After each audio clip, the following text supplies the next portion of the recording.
two speakers.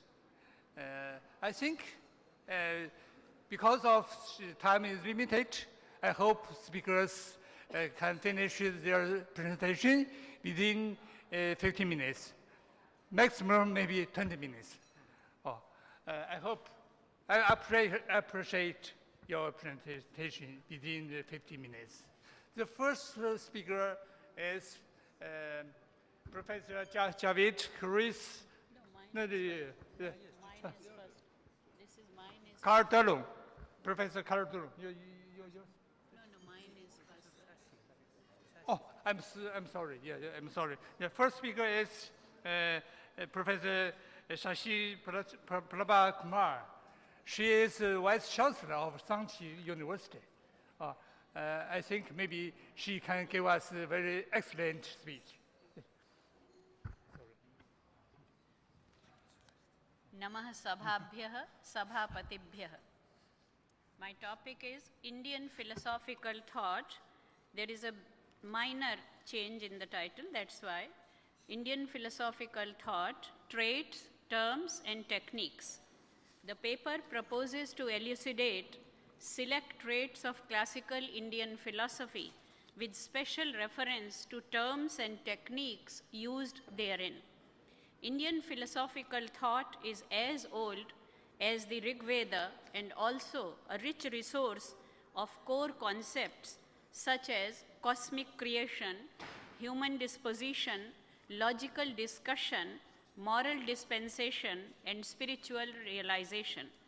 The variety and vastness of Indian philosophy is beyond doubt and description, but a few of its inherent features and paradigmatic practices need to be expounded in detail. Accordingly, darshana is said to be the upanga or subsidiary part of Veda Purusha in the tradition of Indian literature.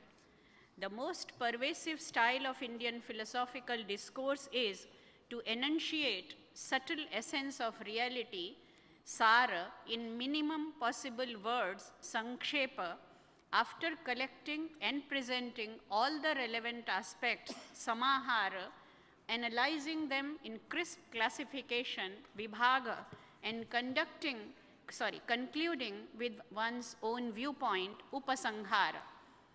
And this is mentioned in the verse of Amarakosha, a text of lexicography, samahrityanya tantrani, sankshiptaihi pratisamskritaihi, sampurnamuchyate vargaihi, namalinganuशासनम.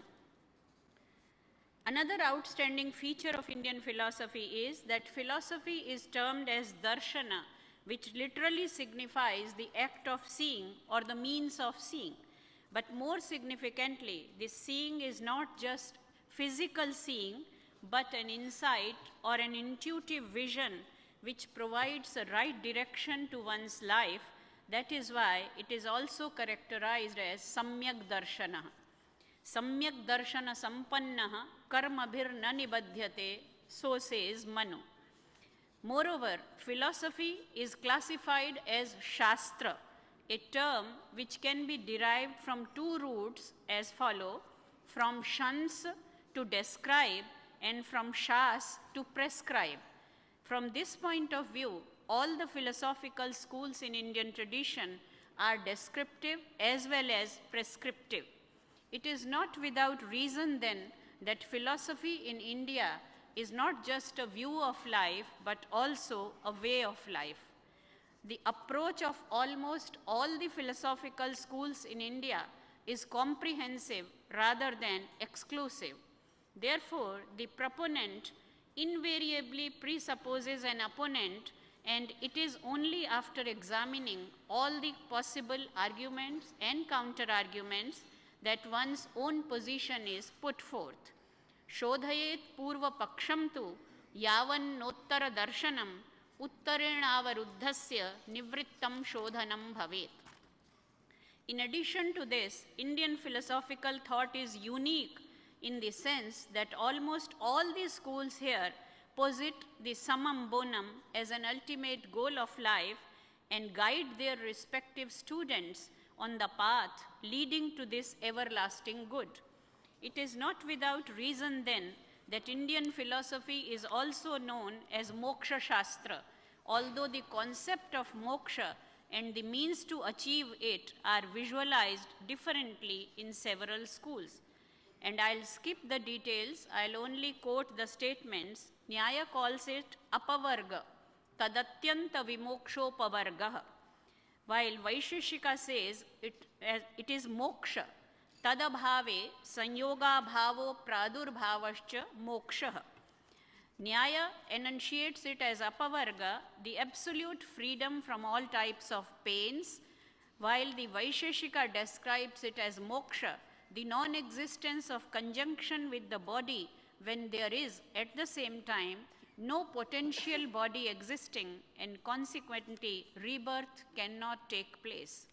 This is also expressed as nishreyasa, or overall accomplishment, the supreme aim beyond abhyudaya or material gain, and is said to be obtained through the real knowledge of 6 categories propounded in Vaisheshika. The Sankhya explains this final aim of life as mukti and says, Trividha dukkhatyanta nivrittir-atyanta purushartha. For the yoga stream of Indian philosophy, Kaivalya is the ultimate aim of life, in which Kevala Purusha is in isolation.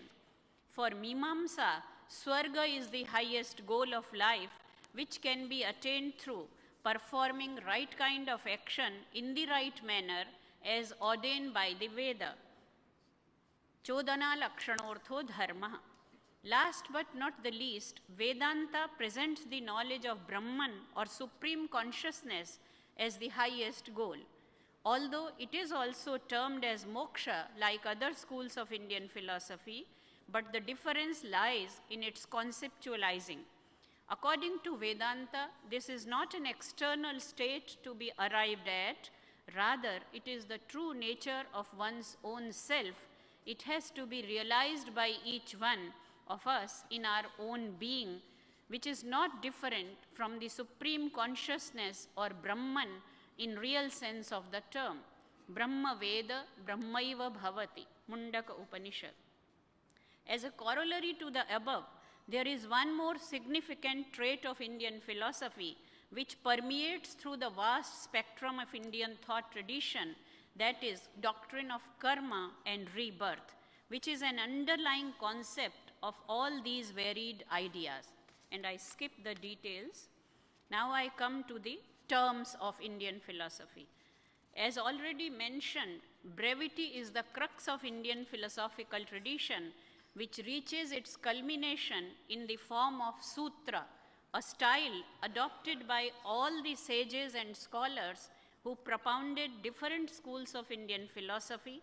In fact, this is one feature of Indian philosophy which distinguishes it from the other form of Sanskrit literature, that is Kavya, and qualifies it as Shastra.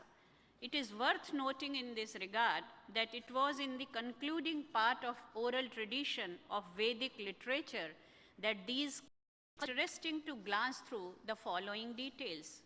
The Nyaya school of Indian philosophy enumerates 4 types of objects and 3 kinds of methods to comprehend these objects: pramanani, prameyam, pramata, pramitischa, chatasrishu etasu vidhasu arthatattvam parisamapyate.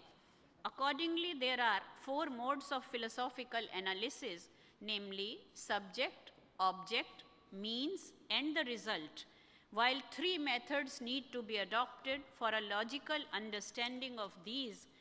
Trividha chasya shastrasya pravrittihi uddesho lakshanam pariksha cha. That is, enumeration, definition, and examination. The propounder of Vaisheshika school of Indian philosophy has mentioned that a proper knowledge of 6 types of categories is a means to the ultimate goal, but the same can be attained through twin methods, and these are the sadharmya and vaidharmya, by ascertaining the similarities and dissimilarities among these 6 categories. Dravya guna karma samanya vishesha samavayanam षण्णां पदार्थानां साधर्म्य वैधर्म्याभ्याम तत्वज्ञानात् निश्रेयसाधिगमः. The Sankhya and Yoga schools of Indian philosophy proclaim that just like the science of medicine or Ayurveda, their Shastra is based on 4 aspects. Heya, the object to be rejected. Heya hetu, causes of these. Hana, rejection, the process of rejection itself. And Hanopaya, the ways of rejection. Yatha chikitsa shastram chaturvyuham rogo rogahetuh arogyam bhaishajyam api evam idamapi shastram chaturvyuham eva tad yatha sansarah sansarahetuh moksho mokshopaya iti. Obviously, this fourfold treatment of a topic is akin to the well-known 4 noble truths of Buddhism. In other words, the sister schools of Sankhya and Yoga begin with discussing the objects which need to be rejected along with their respective causes, because everything is produced by a cause. Thereafter, the process of rejection as also the means of rejection are elaborated so that the final freedom from the cause of bondage could be obtained. Unless all these 4 aspects are known in details, everlasting release from all types of pain, that is of 3 types, is not possible. As far as the Purva Mimamsa system of Indian philosophical tradition is concerned, its methodology is 3-pronged as followed. Kim bhavyam, kena bhavyam, katham bhavyam. The object, the means, and the methods. Katham bhavyam is iti kartavyata, the methodology itself. Kumarila says in his Shlokavartika, dharme pramiyamane tu vedena karanatmana iti kartavyata bhagam mimamsa purayishyati. The 6th school in the orthodox tradition of Indian philosophy, Vedanta, describes 5-fold points of discussion. Vishayo vishayaschaiva purvapakshas tathottaram nirnayascheti panchangam shastredhikaranam smritam. All the topics are divided into adhikarana, and adhikarana consists of these 5 steps. First, raising a doubt. Second, identifying a dubitable topic. Third, examining the arguments of opponent. Fourth, positing one's own argument. And last but not the least, conclusion.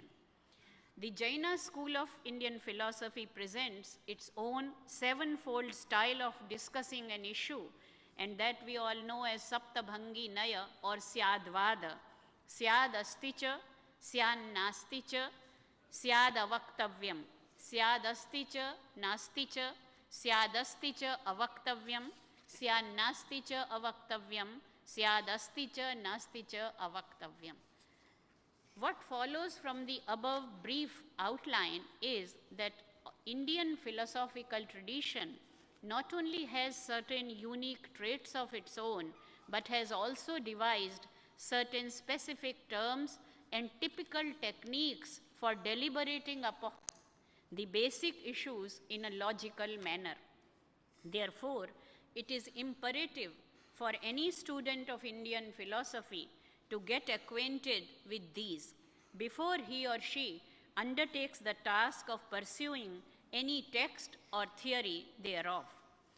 Also, it is not proper to presume that research methodology is a recent phenomena in Indian intellectual tradition borrowed from the West, as all these methods are the research methods of each school of Indian tradition. So, in view of the above, it will not be an exaggeration to say that not only did each system of Indian philosophy have its own methodology suitable to its metaphysical orientation, but there were also some underlying traits and overriding terms and techniques which were commonly adopted and used in all the schools of Indian philosophy, including Buddhism and Jainism. In brief, while there were strong divergences and long debates among all of Indian philosophy, yet due to some of their common characteristics and general presuppositions, they were constantly engaged in enriching each other via healthy dialectics. This is one extraordinary feature of Indian philosophical thought which is worth emulating in contemporary times when the philosophy has separated from religion and there is not a healthy debate going on. So this feature of Indian philosophy, it is due to these broad generic trends that Indian philosophical tradition could sustain itself for such a long duration of more than 2 millennia. And at the end, I would like to conclude by saying that for the students of Indian philosophy, this presentation would appear to be very naive and simplistic, but I try to present this basic outline with a view that when we study Western philosophy, we go and study according to that model. And it has been alleged that Indian philosophy is no philosophy at all by some scholars.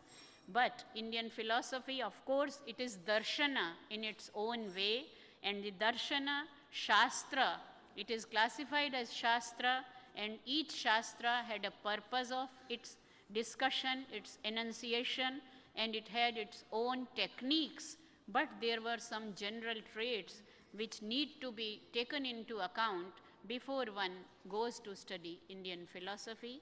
I am thankful to the chair and to all of you for giving me a patient hearing. I have skipped most of my paper so that I keep the time limit. Thank you.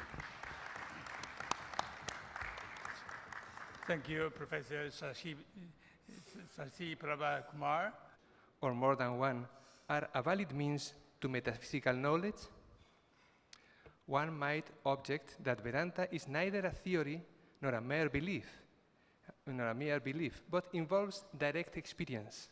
However, all spiritual traditions make similar claims.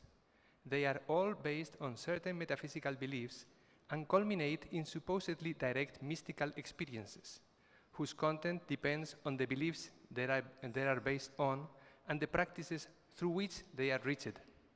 For instance, in Theravada Buddhism, the mystic eventually experiences the absence of Atman. In Madhyamaka Buddhism, one experiences the voidness of everything, shunyata. In Jainism, it is the difference between soul and matter. In theistic traditions, it is communion with the divine. In Advaita Vedanta, identity with the absolute, and so on. In all cases, the allegedly direct experience confirms the belief it arises from. It cannot be otherwise because the experience is based on that belief. Let us see what can be said about the metaphysics of Advaita Vedanta from a purely philosophical standpoint. Often, the masters of the school try to prove their assertions employing arguments based on what we may call transcendent metaphysics. Transcendent metaphysics seeks to reach conclusions about hypothetical transcendent entities by reasoning from premises that refer to immanent entities. This kind of metaphysics has been common both in Indian and Western philosophy. Unfortunately, this form of reasoning, I believe, is wrong, since the content of the conclusions cannot go beyond the content of the premises. Therefore, one cannot draw transcendent conclusions from immanent or worldly premises. Transcendent metaphysics is thus impossible. But there is another form of metaphysics, transcendental metaphysics, which merely tries to describe the structure of our common experience of reality. This kind of metaphysics has been employed throughout the history of philosophy, but it was first systematically laid out by Kant. Both he, Husserl, and other philosophers have distinguished between these two forms of metaphysics, denying the possibility of speculative metaphysics while affirming the possibility of a descriptive metaphysics of common experience. If these authors were right, should we reject all Vedantic metaphysics outright? No. There is another possibility, that of reinterpreting transcendentally the transcendent metaphysics of Vedanta. That is, we cease considering the metaphysical assertions of Vedanta to be ontological claims about objective reality, independent of our knowledge of it, and instead, we interpret them only as descriptions of our common subjective experience of reality. We find something similar, for example, in the thought of Krishna Chandra Bhattacharya and of Devabrata Singha. The problem is that in both cases, an interest in preserving the transcendent content of Vedantic metaphysics leads them to combine genuine transcendental description with prior religious beliefs. Whether consciously or not, the other authors are jumping from rational philosophy to revealed theology. In fact, pure transcendental philosophy, without any admixture of religious beliefs, can only describe the general structure of reality as it appears in common experience. That is, it can describe a general and rather empty frame that says nothing about strong metaphysical questions on God, the nature and destiny of the soul, etc. Transcendental metaphysics is thus a weak metaphysical frame within which different strong metaphysical systems can coexist if their claims are found plausible or reasonable. That is, provided they are consistent with this general metaphysical frame and with the commonly accepted contents of ordinary knowledge and of the particular sciences. Accordingly, there may be different plausible alternative metaphysical systems, both religious and non-religious. Therefore, the idea of a weak transcendental metaphysics leads us to a perspectivism similar to those found in, for example, in Jain and Ekantavada, in Nietzsche in the West, and so on. The metaphysics of Advaita Vedanta is just one of those several alternative plausible metaphysics. It is not therefore possible to rationally prove the truth of Advaita Vedanta metaphysics, that is, its cognitive value. Perhaps, however, it may be shown to have some practical value for human life. In asking this, we are adopting a pragmatist approach. Like other religious and non-religious worldviews, Advaita Vedanta may be useful for human life when correctly applied. The Chinese philosopher Sun Tzu, as early as the 3rd century before the Christian era, said that only the ignorant believe that rituals are offered to the spirits or to heaven, understood as a personal God.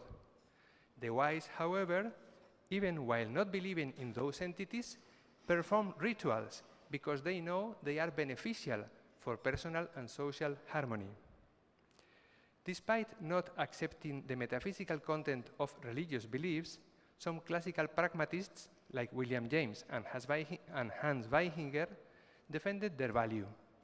For them, religious beliefs are useful fictions that, despite their unknowable truth or falsity, can guide and improve individual and collective human life.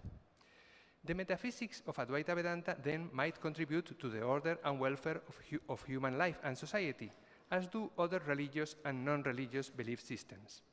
In addition to this, besides the possible psychological and social benefits, the believers of advanced religions, such as Buddhism, Christianity, Hinduism, and Islam, claim that the specific value of their religions is that they allow humans to achieve a state of ultimate fulfillment called salvation or liberation, which is said to be the ultimate end and supreme good of human life.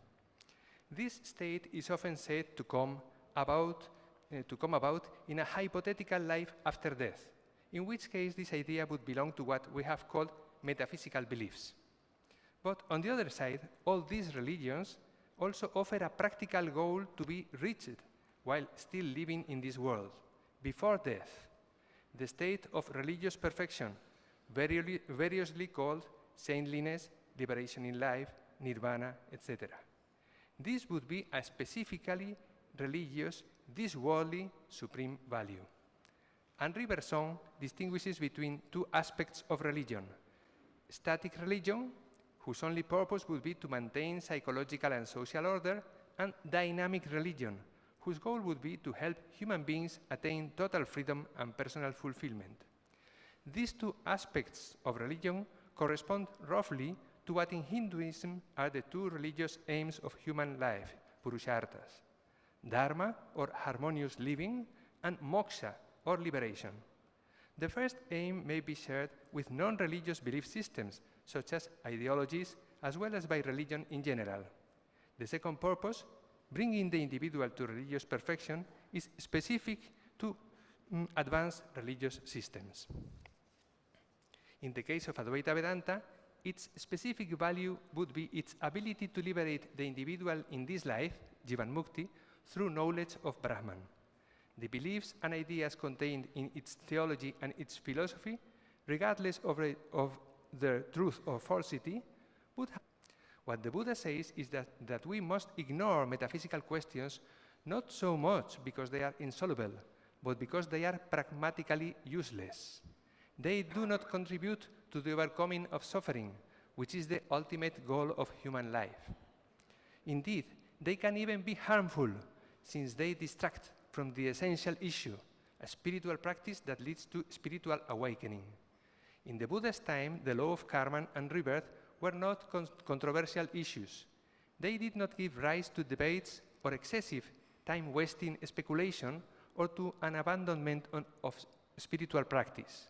Therefore, from a pragmatic point of view, they could be accepted without harm. However, in our day and age, all beliefs about life after death are controversial. They have become what the Buddha considered idle metaphysical questions, and for that reason, in contemporary Buddhism, there is a growing tendency to dispense with all metaphysical beliefs, including eschatological ones, and to focus instead on religious practice and the few non-metaphysical ideas that are necessary to support that practice. This agnostic, pragmatic interpretation of religion is also shared by certain important contemporary Western philosophers of religion like David Griffin and Dewey Phillips. Both are Christians. Following this line of reasoning, we can assert that all religious metaphysical beliefs about the soul, the world, transcendence, and eschatology are not only rationally unfounded, ungrounded, but also unnecessary for religious practice. They can even be harmful if one spends too much time speculating about and discussing them, instead of devoting that time to activities conducive to personal and social welfare. From this perspective, and taking into account what was said in the preceding paragraphs, there are several alternative, reasonable attitudes towards this kind of metaphysical belief. One possibility is to abandon them as unfounded metaphysical beliefs without any cognitive value. That is a plausible attitude. Two, to tolerate them as plausible alternative views of reality. Or three, to accept them as fictions which can be pragmatically useful for spiritual practice and human life in general. These are three alternative, reasonable possibilities one may adopt. In the case of Advaita Vedanta, these operations should be carried out first on beliefs about rebirth and the law of karma, and second, on beliefs about the Atman and Brahman. First, rebirth and the law of karma are not essential to practice because they are not directly related to the higher truth, Paramartika Satya, according to which only the indivisible Brahman exists. Therefore, rebirth and karma can be dispensed with without significant harm to the practice of Vedanta. But if the metaphysical truth of Brahman is rejected, how can the spiritual path of Vedanta continue to function? Recall that this path consists mainly in the study of the scriptures relating to Brahman, through which study direct and liberating understanding occurs. The answer is that one can continue studying, reflecting, and meditating on the identity of Atman and Brahman, even though one doesn't believe in the literal truth of these ideas. The practitioner would instead take them as symbols of or pointers to the state of personal freedom or mukti, and employ them as useful fictions for reaching that state. For traditional Vedanta, the devatas are symbols of aspects of Ishvara. And Ishvara himself is a relative and ultimately false representation of Nirguna Brahman. Nevertheless, even knowing about this ultimate falsehood, Vedanta employs these ideas, devatas, Ishvara, for the purification of the mind through worship and devout meditation, upasana. Likewise, my proposal for reinterpretation takes the Vedantic metaphysics of the Absolute and the Self as providing a set of ideas useful for contemplating experience from a non-dual perspective. When this perspective becomes spontaneous, it allows humans to transcend attachment and suffering and achieve inner freedom. But how are you to study, reflect, and meditate with the required intensity on ideas that you believe are not literally true? The answer is that it is enough to believe they are a suitable means to attain liberation. For pragmatism, the true is what is expedient for action. If you believe that the cultivation of ideas about the non-dual Brahman and its identity with Atman can lead to total freedom, those ideas are pragmatically true for you and can become the solid foundation of a spiritual practice as effective as that of those who believe in their literal truth. Thus, while the metaphysics of Advaita Vedanta might not be an adequate representation of reality, it can still be a means for spiritual practice, and its concepts and propositions can be taken as useful fictions, symbols of, or pointers to liberation in life. Therefore, the only essential literal belief for a critical interpretation of Advaita Vedanta is belief in the possibility and the supreme value of liberation in life. Everything else is either a symbol or a practical expedient. Thank you. Thank you, Professor Calderon. Yeah. Now it's time for discussion. If you have any comments or have any problem, please send your name card and then you can speak. I hope your questions should be as short as possible. Please. Yes, I'm not a philosopher in the professional aspect. I'm a linguist, but there are certain linguistic aspects to both philosophy of Buddhism and to the other philosophies. And one aspect, when you said agnostic, that again is a European term which classifies very exactly. This is a very, I think, important question whether Buddhism can be qualified in terms of these Indian terms, European terms. Yeah, in fact, you mentioned it also. In a way, he is a pragmatic.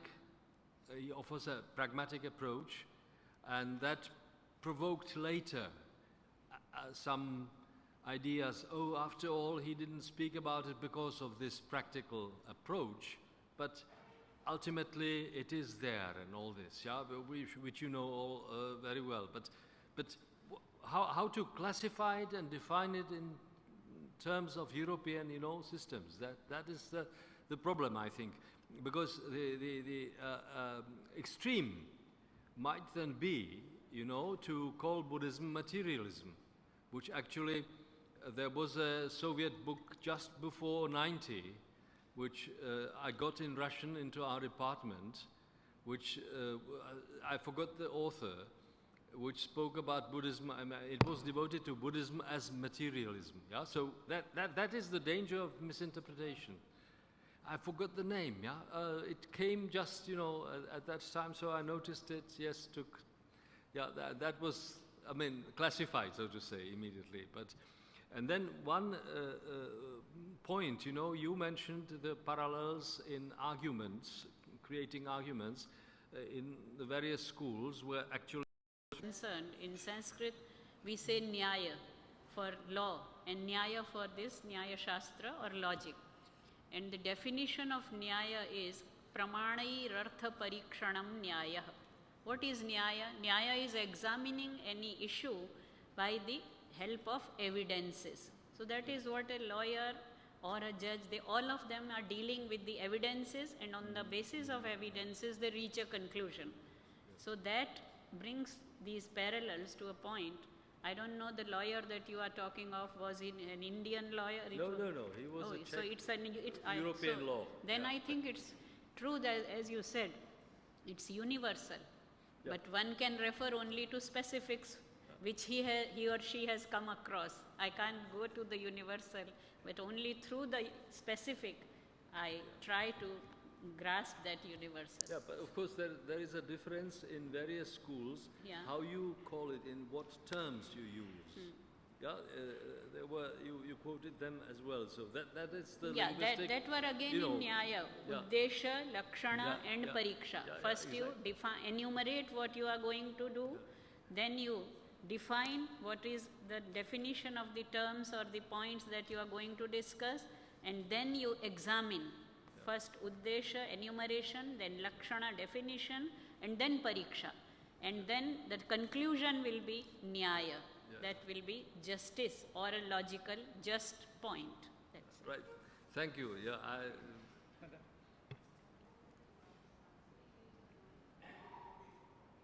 Mike.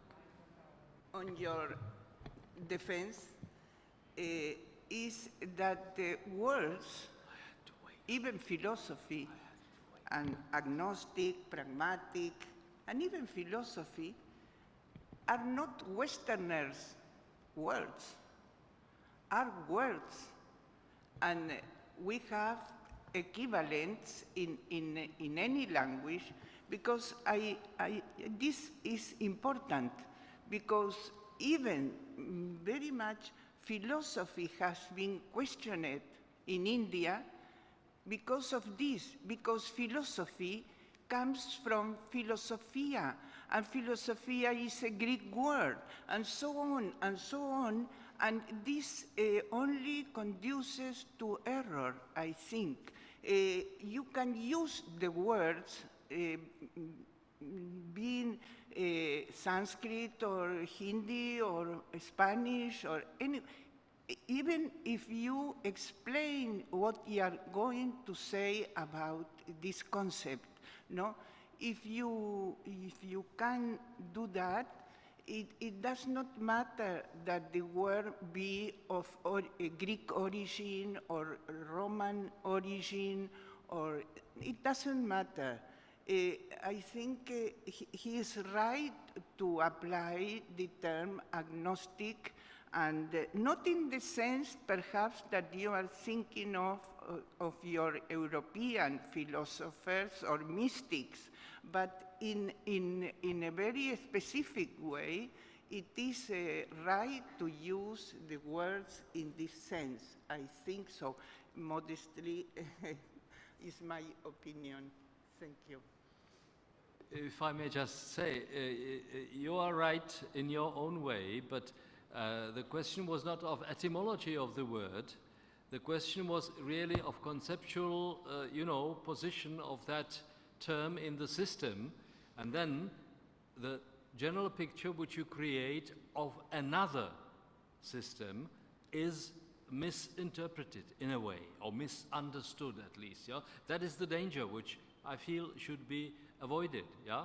It was even in India, it was difficult to grasp the Buddha, because he accepts, samsara and karma, and he avoids or simply, cuts away Atma and Brahma. And how to, the moment there is a transmigration, what is it that transmigrates if there is no, I mean, in one concept, you have to have an identity of what migrates or transmigrates, I'm sorry, yeah? And then in one speech he says, well, it's very easy, if you have this candle here and the fire there, you take another candle when it's, the oil is exhausted, you put it here, and then when the oil is exhausted, the fire goes on. Yeah, and now the question is the fire in the first candle, or in the second identical with the first, in the third identical with the third or not? So, I mean, it's as a metaphor, expressing this in a consequent, flow. Consequent as a flow, not as, units which can be grasped like this. But I'm sorry, and then European concepts would not fit how to grasp it really and understand. Sorry. Yes, I would like to congratulate both speakers, both Shashi Prabha and Javier Calderón, because I think both of them, they touch, which I think they are essential questions of Indian philosophy. I really appreciate your presentation, Shashi Prabha, because all we have been students of Indian philosophy, we know that Indian philosophy is a very thorough, methodic, and rational endeavor. I really appreciate when you say that many people think that Indian philosophy does not exist, but there are those methods that we all know which are very important. So I really appreciate that you bring out the rational aspect of Indian philosophy. That was done also by Amartya Sen in his book, and often we forget that line of rational thinking, and we lost ourselves, which is also important in holistic thinking, which I do not deny, but the rational aspect, it was a masterclass, a wonderful presentation of how the different schools of Indian philosophy have their own methods of going about. And I also think that a very bright presentation by Javier Calderón, in the sense, and I think what he said has a strong basis in Shankara himself, because we shouldn't never forget that Shankara is a Jativada. A Jativada means he's a non-creationist, and he always says that all talk about universe, about Ishvara, about creation, destruction, and preservation of the world is just a talk, which is there. It's not the ultimate truth. It's there only to underline that the unity between Atma and Brahma. So there is a basis for this. He acknowledged that is only, and just to finish, Shankara does really use personal experience to try to justify Brahma when he says that we all have the subjective experience, aham asmi, and that aham asmi, it's a proof that Brahma asti, that nobody feels aham na asmi, and that's also very interesting, the combination in Vedanta between experience, and finally also we must not forget that Vedanta is Upanishad Pramana, that the validity of scriptures is also important. But I think that a Jativada justifies what you said. Thanks.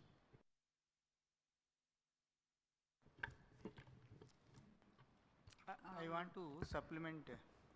I'm very much pleased by your paper, because I think it's a very good sketch to everybody who teaches Indian philosophy, how to present it and on which points the accent is to be done.